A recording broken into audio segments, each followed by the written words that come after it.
तो number 1 point क्या है? Thin homogeneous white vaginal discharge usually adhere to vaginal wall. मतलब कि जो फीमेल की वेजाइनल वॉल होती है तो उस वॉल के चारों तरफ थिक कलर का व्हाइट वेजाइनल डिस्चार्ज चिपका हुआ होता है। कहां पर? वेजाइनल वॉल के ऊपर। नंबर सेकंड पॉइंट क्या है? जो वजाइना की पीएच है वह हमें क्या मिलेगी? More then 4.5। नंबर 3 पॉइंट क्या है? पॉजिटिव विफ टेस्ट, और इसी का ही अनदर नेम क्या है? अमीन टेस्ट। देखिए अमीन टेस्ट क्यों बोलते हैं? क्योंकि इसमें अमीन जैसी स्मेल आती है।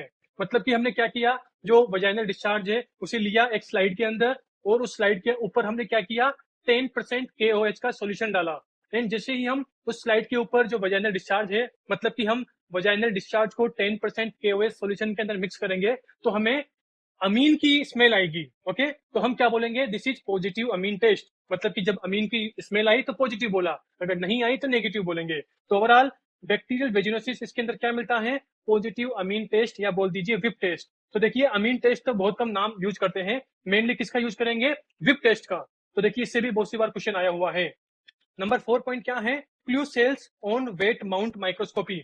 मतलब कि जो वजाइना की एपिथीलियम सेल होती है ना, जो वजाइना की एपिथीलियल सेल होती है, उसके चारों तरफ हमें जो बैक्टीरिया है वो क्या मिलेंगे? कोटेड मिलेंगे।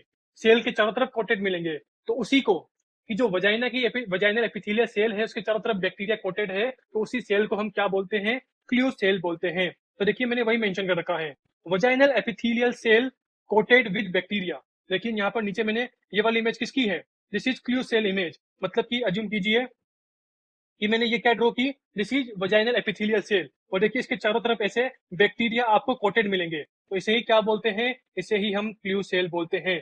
तो ओवरऑल ये इमेज बेस्ड क्वेश्चन भी बहुत सी बार एग्जाम में आया हुआ है, तो आप इमेज के भी ध्यान रखना कि ये किसकी इमेज है। This is the image of clue cell. उसी के साथ देखिए जो वेजाइनल एपिथेलियल सेल है वो कितने परसेंट मिलेगी? More than 20% of epithelial cell. मतलब कि जो क्ल्यू सेल है ना, वो टोटल वेजाइनल एपिथेलियल की मोर देन 20% सेल होनी चाहिए, क्योंकि जो वेजाइनल एपिथेलियल सेल है यही क्या बनाती है? Clue cell.